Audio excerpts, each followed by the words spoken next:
Okay, so welcome back to Becoming Your True Self, Part 2 of many, many parts. And we have a very special guest with us tonight having a three-way conversation. We've got the son of Tom Price, Joel Price. Hi, Joel. How you doing? I'm doing great, Rainn. Thanks for having me on here. Yeah, sure thing. So you're in Australia too? Yeah, I live in Sydney. I moved here about 3.5 years ago, and I love it. Oh, that's great. Yeah, I noticed not much of an Australian accent there. What's your story? My story is I'm kind of a dual citizen. I was born here in Sydney, but the family moved to Nashville, Tennessee when I was 9 years old. So honestly, more culturally, and of course my accent's way more American, but technically I'm a dual citizen, having a mom from Australia and a dad from America. Okay, got it. And what brings you to these conversations with Tom Price? Oh, God, great question. I talk with my dad all the time, obviously. So honestly, I call my dad all the time and I'll just randomly ask him a question about some topic that I'm fascinated with. Sometimes it's ancient history, sometimes it's, world events. And then Tom just kind of goes off as he always does. And I always feel like I should be recording these epic conversations that I have with my father. So that's really why I'm here, and I'm really happy to be joining and contribute and ask some questions because that's what I do with my father all the time anyway. Well, that's great. We're really, really happy to have you on board. There's going to be a number of these discussions with Mr. Price as he has given so many talks and presentations on these themes and topics, and they're ongoing. This could be a 20-hour podcast or video cast or whatever, vlogcast or whatever you want to call it. But we're going to break it up into chunks. I'm going to come to some of them. You're going to come to some of them.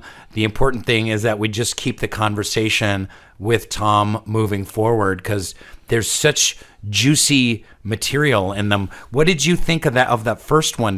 What did you get out of the first conversation, Joel?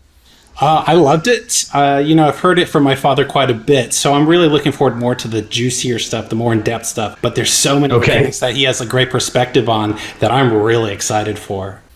Well, I loved the whole idea of, Tom, what is it? Micro unit. Microtask. The jumping off point was we are on the path to becoming our true self, which is our spiritual self. And the way that we can best do this is through the process of setting these micro tasks. I love that. I got so much out of the first one. I had not heard it before. But where does that leave us, Tom? Where do we go next? How do we put this into action?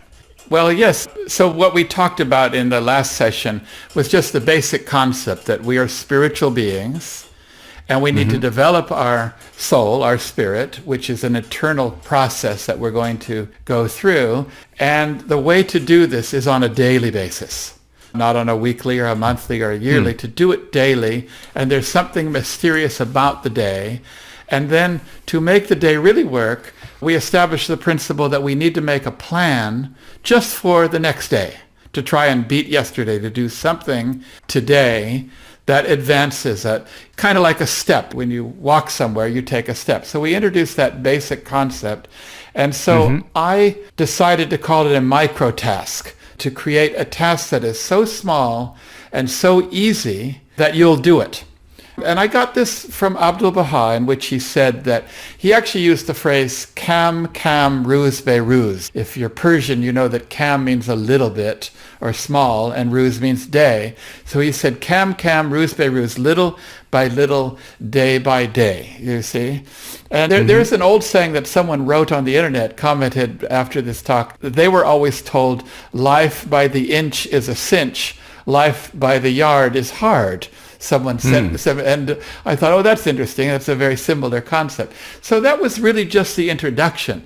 Now we have to get into the meat of what we can do on a daily basis and how we can take spirituality, break it down into these micro tasks, and start today to be a little more spiritual tomorrow, and so on. And so this is the beginning of a journey that every one of us is going to continue taking right until the time we go into the next world and take our soul with us, and then even beyond. So I think we'll just continue. Today, I think we'll just finish with some of the basic principles. And then next session, we're going to immediately start on setting ourselves microtasks. Great. Sounds good. Sign me up. Yeah, honestly, I love the comfort or the feeling that you just have to beat yesterday. I think that's so comforting, a feeling that all I have to do is beat yesterday. Because you're right, that sounds so much easier than the big task. So that really brings a lot of comfort to me. Yes, I think that to me that is the essential teaching of Abdu'l-Baha, that he says you have to do this. You know, there are many different stories throughout history and different cultures. You know, the tortoise and the hare and festina lente and all these things that teach us that to do something small and incrementally is the fastest and best way to do something. And if we look at somebody that's very spiritual or very advanced or very intelligent or they're very good at anything, a musical instrument or stuff, we often don't realize that they became that way because of this daily incremental unit. I remember once there was a famous violin player, and he was one of the best. I think it was Kreutzer, but we can look that one up. And one time a lady came to him and said, you know, I would give my life to be able to play like you. And he said, Madam, I did. And the reason he said that is that a lot of us, we think, oh, they were just naturally gifted. They were just born with it and something like that. And we don't realize that if we give the time and the daily effort. I love the story of Milo of Croton. Are you familiar with that story? That sounds like an alien. He was Greek, but Milo of Croton. There's also the story of Hercules, you know, this very strong people and so on. Sure. It's in various cultures, and they always talk about how great they were and so on. Go look that up on Google.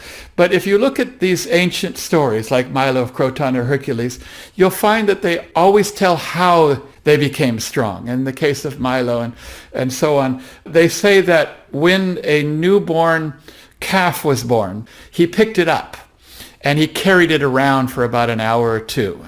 And then the next day he carried it around for an hour or two. And then the next day he carried it around and so on. And he did this until finally, several years later, I don't know how long it takes for a calf to grow into a bull, but several years later, he walked into town carrying a full-grown bull. And these stories, you can find them in many different cultures because they're trying to instill into us the concept that gradual, incremental growth is the way in which everything occurs. And I don't care if you're learning to play tennis or golf or you're learning to play a musical instrument or anything, this is the key. And so we're just taking this and applying it to spirituality. That's wonderful. I like that story. It actually reminds me of Conan the Barbarian has a similar story right at the beginning where Arnold Schwarzenegger's character starts as a little boy just pushing this big wheel around. And then that kind of does its whole thing where he grows up and all of a sudden he's this gigantic muscular man. And that's how they tell the story of Conan becoming this gigantic muscular man. Yeah, I think there's time and time again you hear the story of whether it's a great artist, musician, athlete, that puts in all of that work, that daily toil, so that when you get to a certain point, you can forget it. And that's when you kind of see the mastery. And maybe that's what we're going for, is some kind of spiritual mastery? I think that's exactly right. I think we need to learn to establish certain habits that at first are not a habit. At first, it's quite hard. It's actually very hard to start something, and it's very easy once you have the momentum. I remember reading one time that the Saturn rocket, which launches the space shuttle or the Apollo, it uses something like 40,000 gallons of fuel in the first second. Did you know that? It takes amazing. And for the first 2 minutes, it uses quite a lot. And then, of course, it slows down because momentum takes place. It's never as hard as the very first time you try it. And it becomes easier and easier. So if you learn to play tennis or golf or something, you might have to really concentrate and focus on doing something and really work hard and think about this. But after a while, you just do it automatically. And then finally, you don't even think about it at all. You just do it naturally. And this is true in most things. So this is what we're aiming for in this course, Becoming Your True Self. I actually started the course many years ago, and it's gone through a couple of different names. Originally, when I gave the course, I gave it in summer schools throughout the world. I called it Day by Day. And that was the name of the course because I took it from Abdu'l-Baha's concept of day by day. And then later I called it the science of spirituality because in many ways I use a scientific approach to this concept of spirituality. But then not too long ago, as I said in the first session, I decided to call it Becoming Your True Self, and now everybody likes it, even though I stole the title from Daniel Jordan. But it's all the same concept. And so would you like to begin on this course? Let's go. Dig in. Okay, well, I think the first concept we have to understand is that what we are aiming for is spiritual life. That's what we're aiming for, is to be alive spiritually and to stay alive spiritually and then to grow spiritually. We know that there is physical life and there's spiritual life. They're two different things. And like, for example, in the Bible, Jesus said, that which is of the flesh is of the flesh, that which is of the spirit is of the spirit. He says that we need to understand both. We must be born again because we're born one way, physically. We must also be born spiritually. So there's these two things.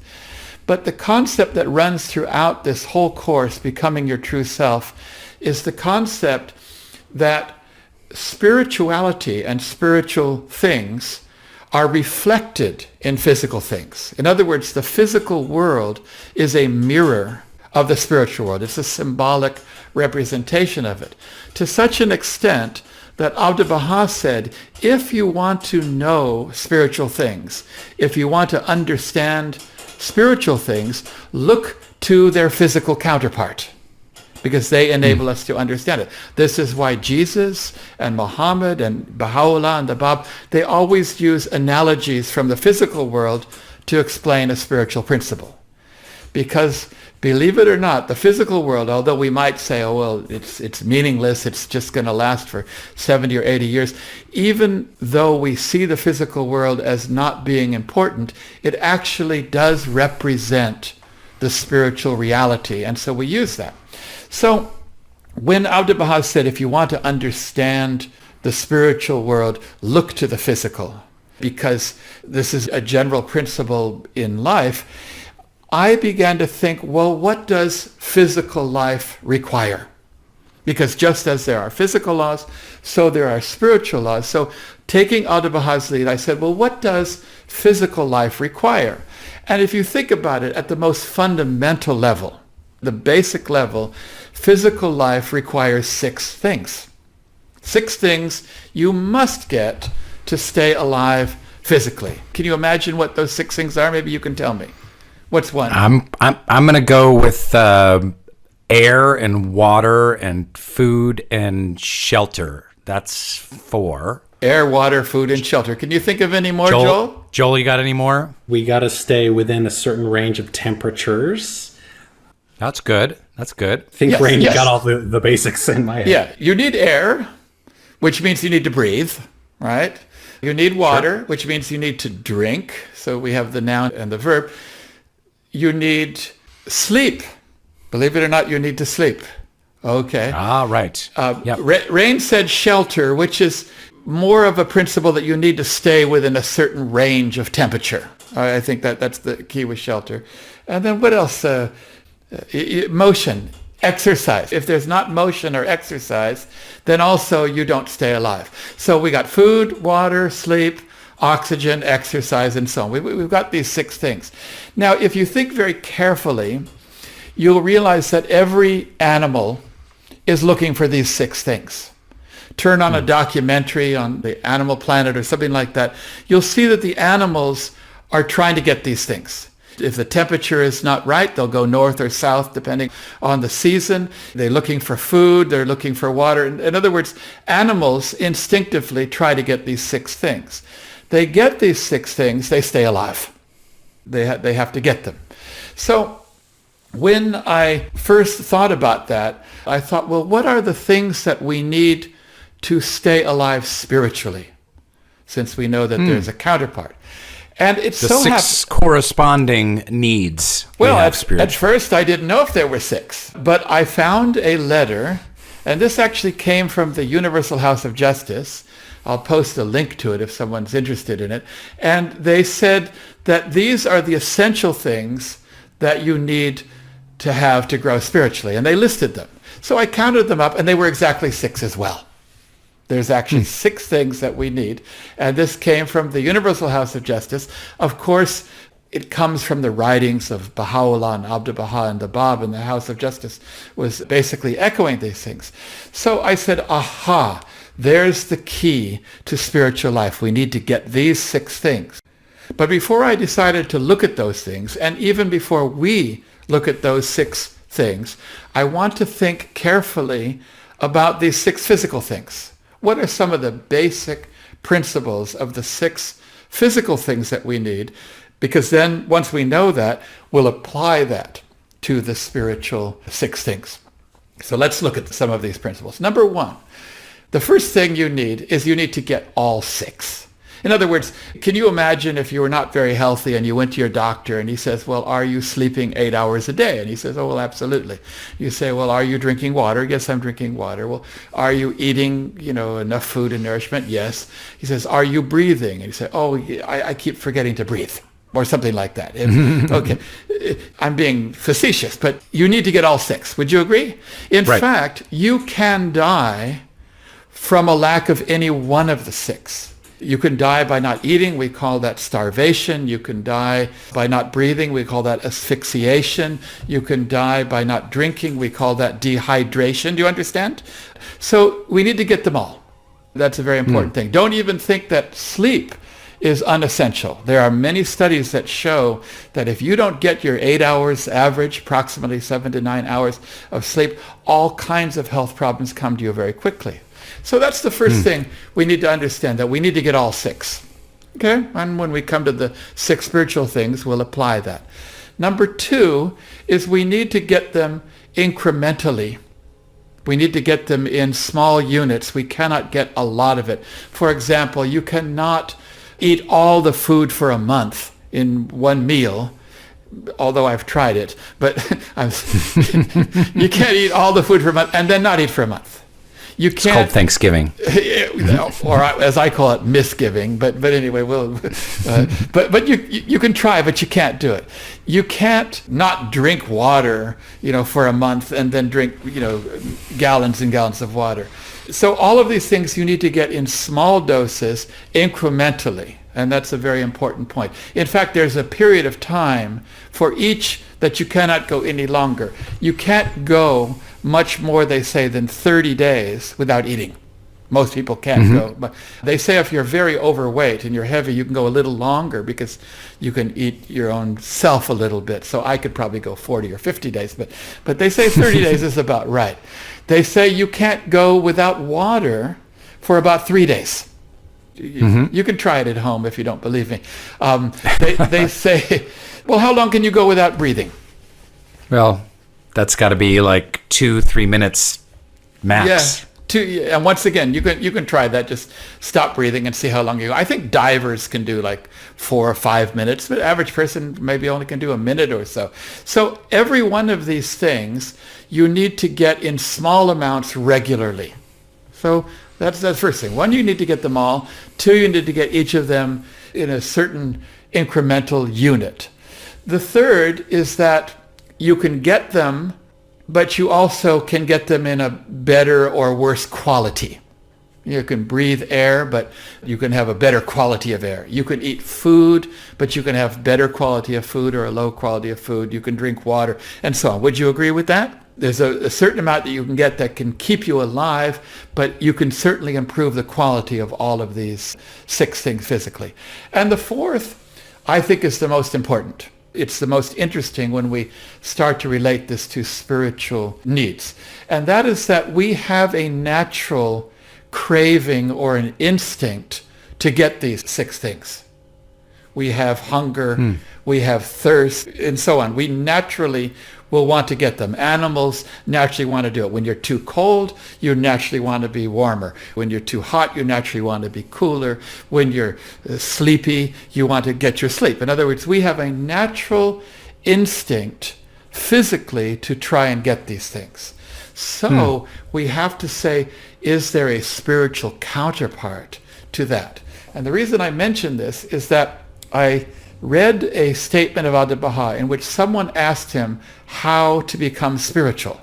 They asked him, how would you become spiritual? And he said, the first thing you need to do is acquire a thirst for spirituality. He said, acquire a thirst. And so I was fascinated because he's using the term thirst, which is the physical craving for water. And he says you need to have that equivalent. And as soon as he said it, I was thinking about thirst. First of all, thirst is a deep spiritual concept that runs through a lot of mystic writers and religions throughout. I always think of the great Persian poet who must have had a very big house because his name was Rumi, if you know that particular. I'm sorry. Boo. Boo. Okay. Boo. But leave the jokes to me, Price. It doesn't matter. The point is that he constantly referred to thirst as a component to the spiritual life. In one passage, he says, seek not water, but thirst, and from the very ground the water will burst. In another passage, he says, the thirsty don't just seek the water seeks the thirsty, and so on. There's some kind of mystical connection, but if you have this thirst, it comes. Maybe that's the same as what Jesus said when he said, seek and ye shall find. So somehow there's a need for this. And even Baha'u'llah talks about craving and desire, really wanting this. So when Abdu'l-Baha says that if you want to become spiritual, you have to have this thirst, I was thinking about what it feels like physically to have thirst.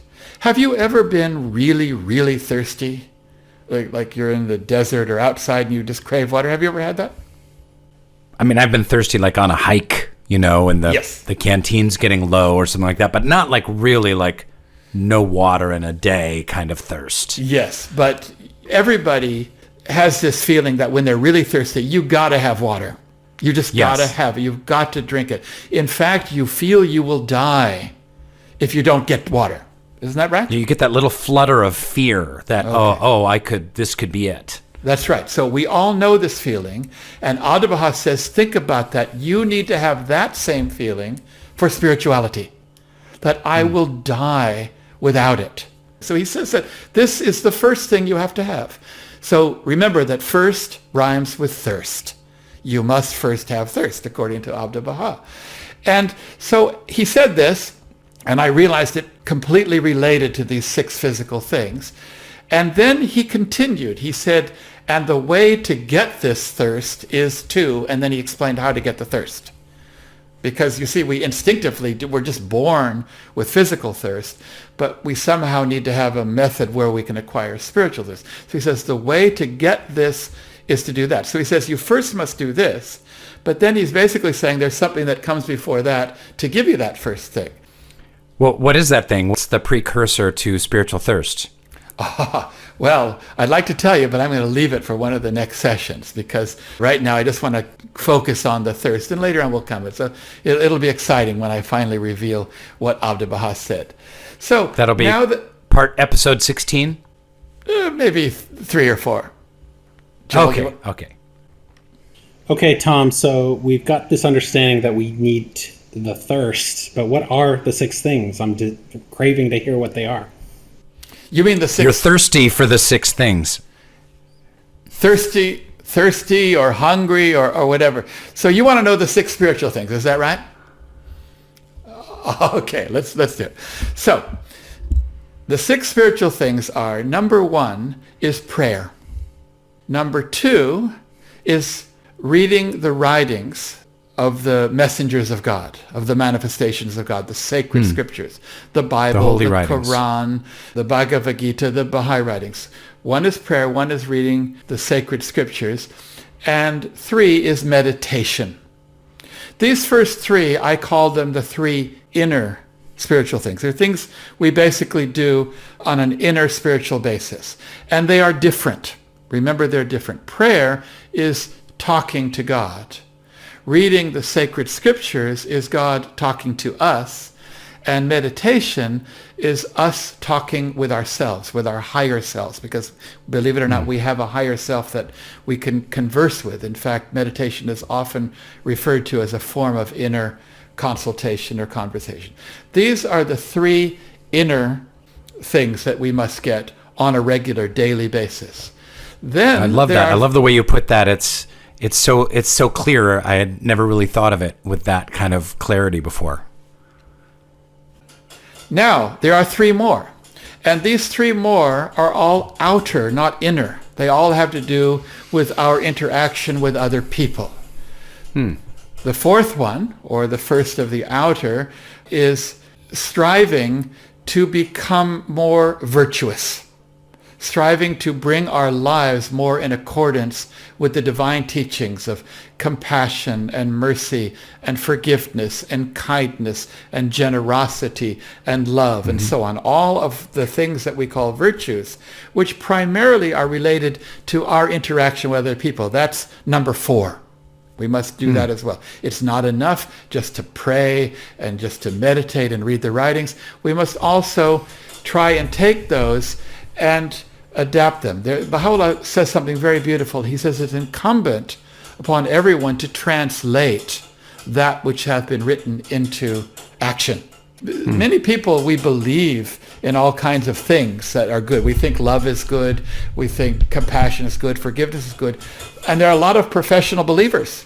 We go around believing things all the time, and we think that, oh, I believe them, so I feel good about myself. And some people, we go every Sunday to a church or on other days to a mosque or whatever, and we listen, we nod our heads, and we feel good about ourselves. But there's a great gulf between belief and action. And it's interesting that this is a great source of debate in the Christian church, because Peter said faith without works is dead. And Paul said all you need, basically in summation, like all you need to do is to give your faith, your trust, your life to Jesus Christ and just have belief. I know for centuries there's been a debate about this within Christianity. Oh, yes, that's very true. They call it the faith and works. Do you just have to have faith to be saved, or do you have to have works, which is good deeds and so on? So Baha'u'llah comes firmly down on the side of Peter with faith without works is dead. Baha'u'llah, he actually says you need both. He says you need both in the beginning of the Kitab Aqdas. Go and read that. But faith without action and deeds is worthless. In fact, Baha'u'llah says, if your words exceed your deeds, know that your death is better than your life. He says, if your words exceed your actions, he says, you'll be accursed of him, and so on. So, sure, faith is important, and it leads to spiritual transformation. But no, we need that fourth one. We're only up to number 4 now. We've got prayer, we've got reading the sacred scriptures, we've got meditation, and now we've got striving to bring your life into accordance with these divine teachings. Now we come to number 5. Number 5 is service. Service. Helping other people in all kinds of ways, to be of assistance, to help people to do whatever they need, to feed the sick, to feed the poor, to help these kind of people. This is the essential life of a Baha'i. In fact, we know that during Baha'u'llah's lifetime, Abdu'l-Baha was always referred to as the master. That's what Baha'u'llah actually called him. But when Baha'u'llah passed away, Abdu'l-Baha chose for himself the title servant of Baha. That's what Abdu'l-Baha means. Because he said servitude is the essential characteristic. And of course, no matter how busy he was, he always wanted to be involved in service, and he wanted to train the Baha'is to be involved in service. We need to serve other people, not just for other people's sake, but even for our own spiritual sake. That service is an important element, just like we need to get water or air and so on. So that's number 5. Number 6 is a very broad category, which Baha'is would call teaching. But it's not just trying to convert someone maybe to our religion. It has to do with being of guidance and assistance and mentoring and enlightenment to people. There's a component to the spiritual life that says you must be giving of your knowledge and your ability and your wisdom as best you can, that we must all be involved in this. Now, when I first saw these 6, and as I said, they were defined by the Universal House of Justice. They were listed as 6. I immediately said, well, 3 are inner and 3 are outer. 3 are inner and 3 are outer. And then when I thought about that, I realized that there's an orientation about the 3 which is different than the orientation we normally have in our lives. And I got this idea about our orientation when I used to say something in my talks over and over again. I think maybe for 7 years or so, I went to all kinds of schools and conferences. And I said one thing, and then one day, someone interrupted me, and I could no longer say it. They took it away from me. Uh-oh. Oh, no. What happened? Well, what happened is that I used to say, it really makes me mad that we have this word in the English language, selfish. We have the word selfish in the English language, and we all know what it means and everything. But we don't have the word otherish. I said, that really bothers me. How come we have selfish, but we don't have otherish? And I used to say it, and everyone used to go, ooh, that's interesting, and they thought it was good. And then one time, I was at a school, I think it was in Holland, I can't remember, but I think it was in Holland, and one nerd guy had his cell phone, he typed it in, and he raised his hand right in the middle of my talk. He says, yes, but otherish is a word. It's right here in the English dictionary.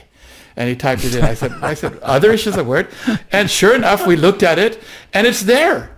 It's in the word otherish is there. It means it means thinking of others? Yes, exactly. It's there. And then I was even madder because I was mad first that we didn't have the word, but I was even madder when I realized we have the word and nobody uses it, nobody knows it, that we're not otherish. And so good point. When I saw these 6 things, I realized that the last 3 were entirely otherish. Trying to have virtues and kindness and compassion and love, being of service to others, teaching and guiding others and so on. They were otherish. And then I thought, that's otherish. The other 3 are more, I'm going to call them goddish. You see, goddish. They're more focused there. And then the third one is selfish. So these are 3 different orientations. And at any moment in your life, you are probably predominantly one of those 3. Would you agree? You're predominantly one of those 3. And I'm going to just take a guess that more of our life we're selfish. Would you agree? More of our life we're thinking more about ourselves and our own needs and our glory and attention and our fame and our money and our wealth and our status and all things related to the physical world. That's the selfish side. And so when I thought about this, yeah, because I know that with me, sometimes when I think I'm being otherish, I'm actually being selfish because I'm thinking like, are other people going to notice this selfless act of mine? And then I kind of kick myself. I'm like, ah, yeah, damn you, Wilson. That's true. We can have like false modesty or false humility. You know what I mean? So it is true that to be truly, sincerely otherish might be more difficult than to be selfish, So yeah, absolutely. So then I thought, well, there are 3 orientations, 3 primary orientations. And you know how a tripod is the fewest number of legs that a table can stand on, or any form of a 3-legged stool. It stands on 3 things. If you cut any one, then you have 2, then it will not stand. Isn't that right? You need 3 things. And so I decided to think that we need a balance in our lives. We need a balance in our lives. There's nothing wrong with thinking about ourselves to a certain extent. Baha'is are not what we call ascetic, that we believe you have to completely deny the physical to such an extent that you go live in a cave or whip yourself or do something like that. This is not the Baha'i way. We believe that you need to follow the spiritual path with practical feet. So it's okay to think about yourself, but in balance with the other 2, and only to the extent that it will not conflict with the other 2. And then when I thought about that, I realized that a tripod stands best when all 3 are equal. If you have one a little strong the other, then it doesn't work so well. So this was just an interesting concept that I realized. How much of our day are we goddish? How much of our day are we otherish? and how much of our day are we thinking a bit about ourselves as well. And so this was just my basic look at how we could do this. So what I want to do now, I'm not going to teach you how to be selfish. I think we got that one down. You think we got that covered. Joel, yeah, you're good? All right. Okay.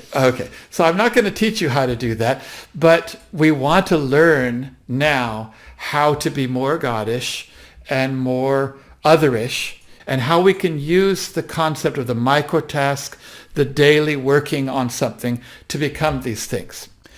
So now let's go back to the principles of those 6 physical things and see how they apply to the spiritual. The first thing is, I said that you need to get all 6 to stay alive. Remember, I said, you have to breathe and eat. You have to do all 6 of those things physically. So immediately you're going to ask me, well, do I have to do all 6 of these spiritual things right now? And I had to think very carefully about this when I was first giving the courses. And I decided that the analogy that Baha'u'llah gave for this life in spiritual terms was the baby in the womb, the embryo in the womb. And when you look at the embryo in the womb, you will see that it is developing certain things almost exclusively at certain stages. So it might for a while be developing just the central nervous system and the spine, and maybe later on it's going to develop the muscles, and later on the fingers and the hands and the brain. They come at different times. The embryo in the womb doesn't acquire everything at once, and it doesn't need them all at once during that 9 months, because it has a physical life support that guides it through that 9 months until the stage when it comes out. Then it needs all of them. So it needs all of them by the end, but there's a period of grace, kind of like a training wheel period. You know, when you have a training wheel on bikes, for a while you have it, then ultimately you can take them away. So I think the womb analogy tells us that we have this life to get these 6 things down. We need to get them all, but we don't need to get them all at the same time. We can work on one for a while and then another for a while. So we treat this as a life project, that by the time I go to the next world, I hope that I have all 6 of these down in habit form, but I don't need to work on them all at once. So basically, in the womb, we need to develop our physical attributes so we're ready for this world, and just in this world, we need to develop our spiritual hands, eyes, and ears so we're ready for the next world. Right. And if you study embryology, you'll find that these things are not all developed and acquired at the same time. There are different stages. So I just wanted to mention that because we are now embarking on a spiritual journey in which we're going to have all 6 of these as a habit. We're going to do them just as habitually as we breathe or eat or drink, but we don't need to tomorrow try and do all 6. We can get going with 1, and then when that's really going well, we can just add another one and add another one and so on. So I'm just using the womb analogy for that. No, I love that because you can kind of break down what you want to be working on. You know, I do prayer and meditation every day, but I don't necessarily do service every day. So I can kind of put my focus, you know, where it needs to go in one of those 6 buckets.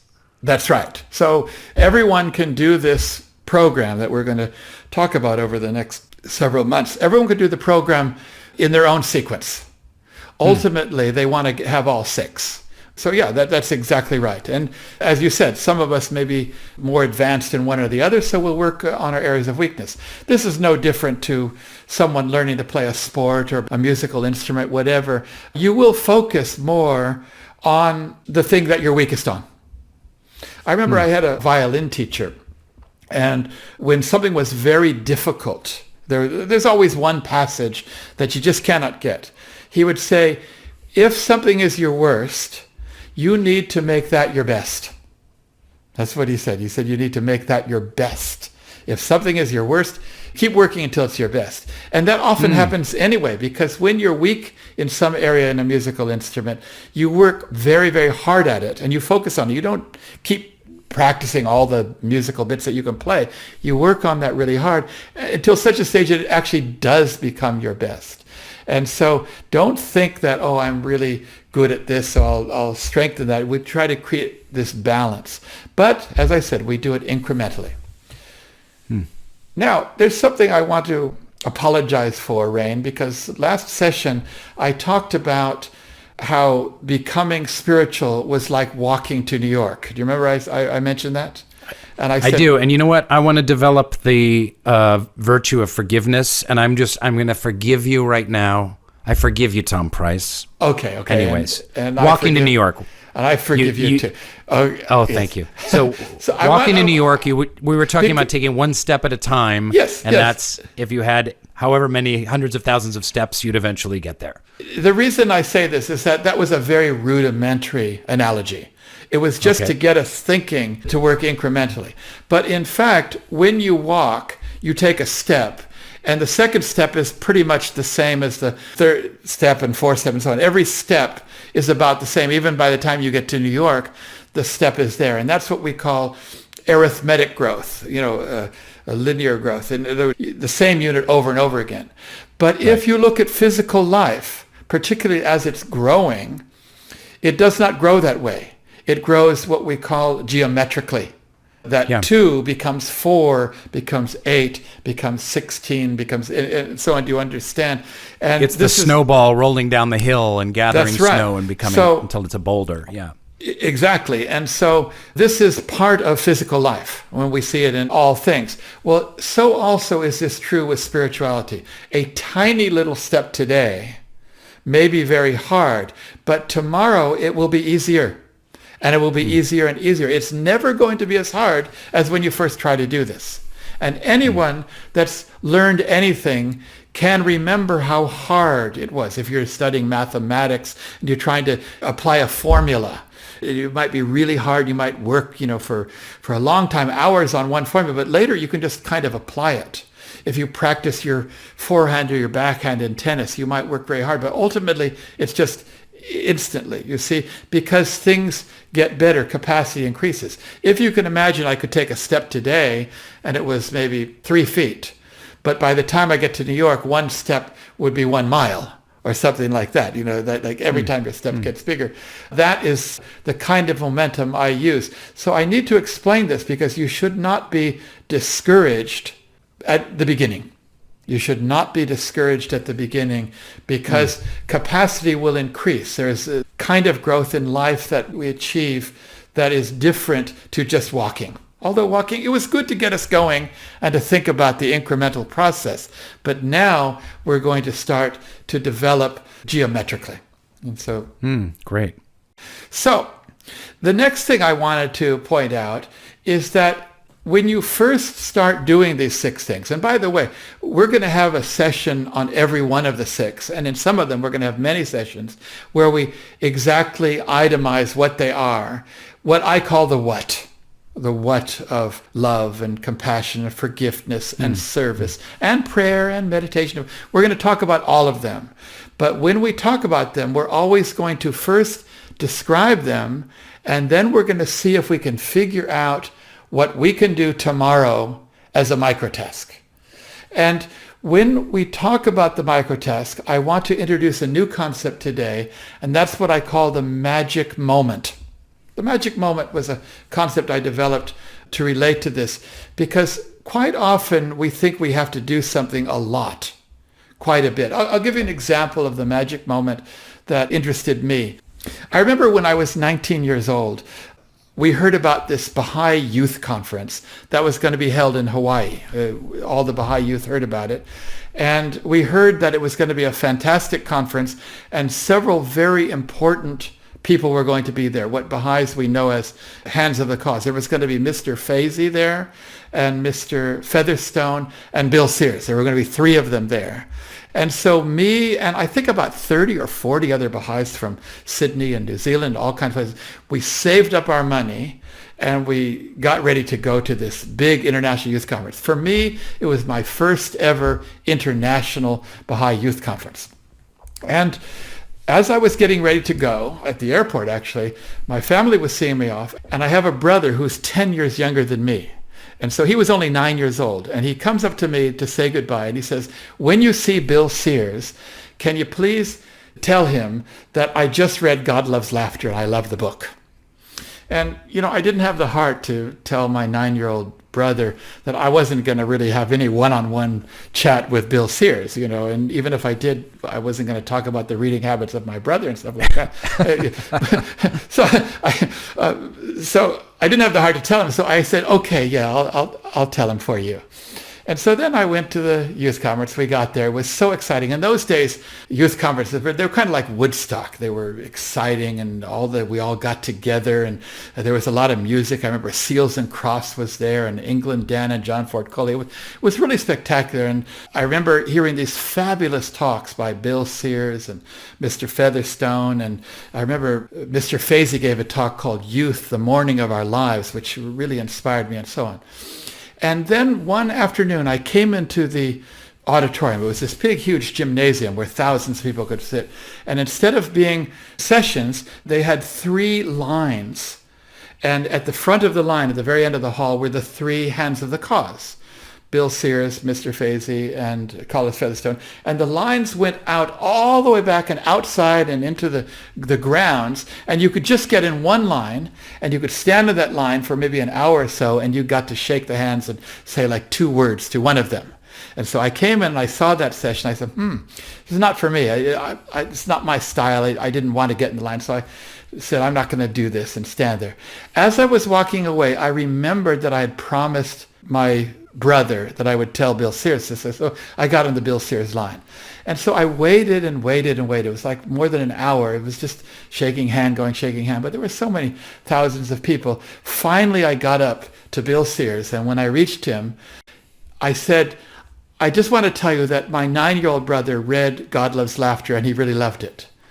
And Bill Sears' face lit up with this huge smile. And he said, oh, go home and give him this hug for me. And he gave me this huge hug, just the biggest hug. And my head was, facing his back now. He couldn't see. Tears started rolling down my face. Just the genuineness and the love of this Bill Sears hug. Anyway, I went on, and that was it. Now, the fascinating thing is I often think about this Bill Sears hug. I can see it and experience it as if it were just 5 minutes ago. I still feel it. Yet it was 40 years ago, or more than 40. I'm not going to let you know how old I am, but it was more than 40 years ago. And I was thinking to myself recently, could I do something in 90 seconds? It was probably only 90 seconds of his time. Could I do something in 90 seconds that someone would still remember 40 years later, that would have that effect on them? And then I realized that it's not the amount of time you do something, it's the intensity and the quality of something that you can do that. That quality is very important. And so I decided that when we want to do something, we first should focus on the quality of it, even if it's very small. Baha'u'llah once said, pray every day and read the writings every day. I think you've seen that. He said, but it does not matter how long the prayer is. He said, even to recite one verse with joy and gladness, or even to read, or he says, read the writings. In other words, quality comes first, and then you can bring the quantity in. There are many writers that talk about the power of now. Have you ever heard of that concept? Or living in the moment? You've heard of that? Sure. And so we read this and we're fascinated by it and we want to do it. But I say, just give me one moment. Don't try to have, the power of all the nows. Just tomorrow, get yourself one good now down, or one good moment down. Just like Baha'u'llah says, to read one verse, or even one word. I think he says to read one verse or even one word with joy and gladness. In other words, Baha'u'llah says quality first. Then you can add the quantity.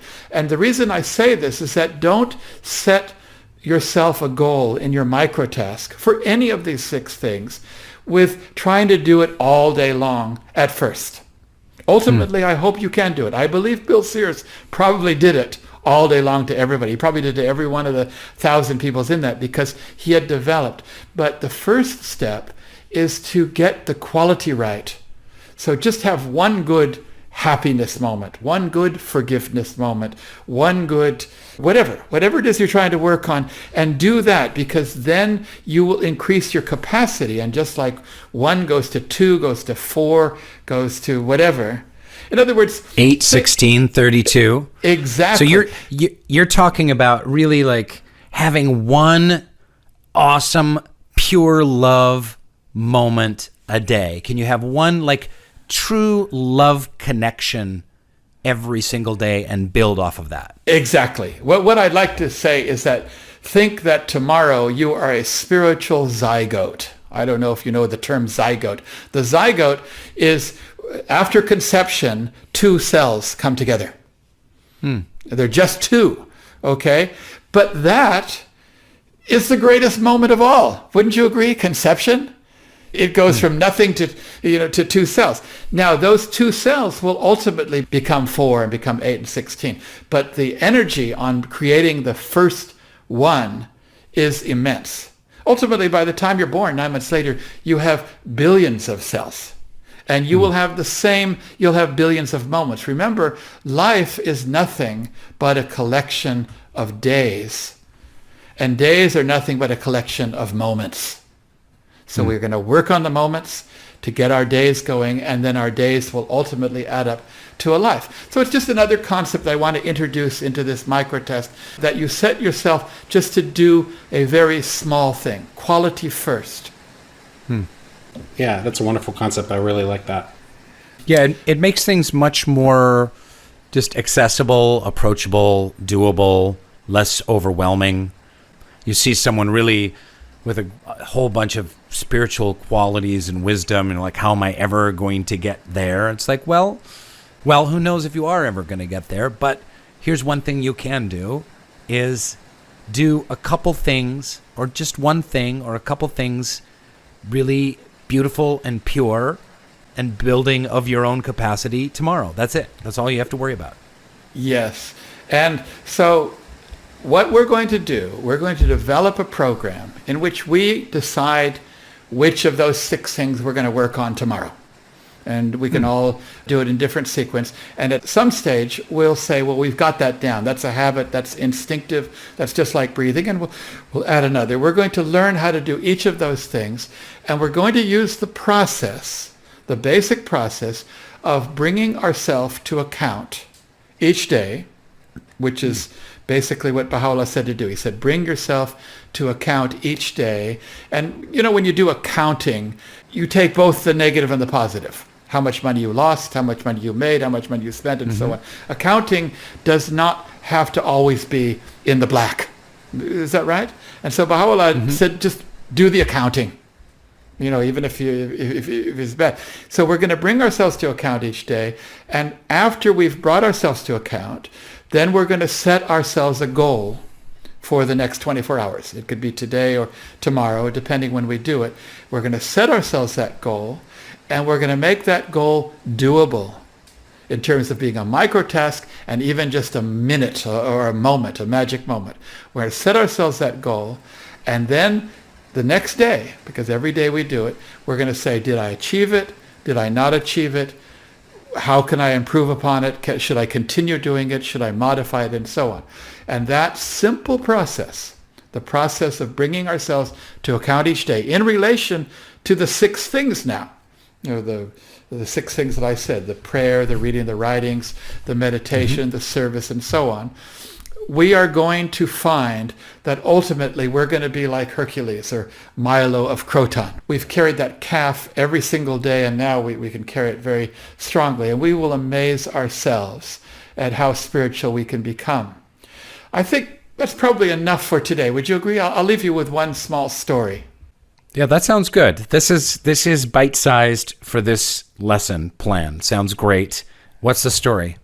The story is, I remember hearing a talk by John Robarts. He said, this life is full of opportunity, but it doesn't last very long. Of course, we know it. It only lasts for 60, 70, 80 years or something like that. And so he said, he thinks of life as a bird flying through a banquet hall. that a bird comes in one window of the banquet hall and there's all this food and the bird can go down and pick up some food and then it has to fly out the other window. He says, I want you to think of life like that. And Baha'u'llah uses similar analogies, how transitory this world is. But I came across a beautiful story from the Sufi tradition, which talks about what this life really is like. Because, many of us, we think that when we die, we're either going to go to heaven or we're going to go to hell. We're either going to win or lose, that kind of thing. And this Sufi story that I read explains it differently. And the way the story goes is that it says that there was this camel rider who got on a camel and was going on a long journey through the desert. So he gets on his camel, he's going on a long journey, and as he's going along, he comes up to a dried up riverbed. It's just a riverbed full of rocks and stuff. And when he gets to the riverbed, a voice cries out from the sky and says, stop, get off your camel and gather the stones in the riverbed. So he gets off his camel and he picks up a big handful of stones and he puts them in his saddlebag of the camel. And the voice cries out again. It says, good, because you have obeyed, tomorrow you will be both happy and sad. And he thinks, well, I don't understand. How can you be both happy and sad? So he gets on his camel, he rides off into the sunset, sets up camp that night, goes to sleep, and he wakes up the next morning and he remembers the strange events of the previous day. So he goes to the camel bag, reaches inside, and every one of those rocks had become precious gemstones. They were emeralds and diamonds and rubies. And he looked at them and he was happy that he'd gathered them. But he was sad that he hadn't taken more. You see, because the riverbed was full of stones. It was full of stones. So this is a wonderful way to think about how we will view this life when we make that journey that we're all going to make. We will realize that this riverbed is full of stones. We will be happy for what we can gather, but we will also realize how full the riverbed was and more that we could gather. And so that's what becoming your true self is all about. It's to pick up a stone every single day. That's just beautiful. Tom, that's fantastic. And what a great way to end this episode. And for the next one, Joel, it's just going to be you and Tom. Maybe for the next one or next couple, we'll figure out the scheduling. Do you feel ready to kind of carry the baton and help Tom move these courses and these stories and wonderful examples forward? I wouldn't say I feel ready, but I'm definitely excited to definitely pick up the baton from you, Rainn. And really, I'm just going to grill Tom with some great questions and have typical conversations like I always do with my father. So it should be fun.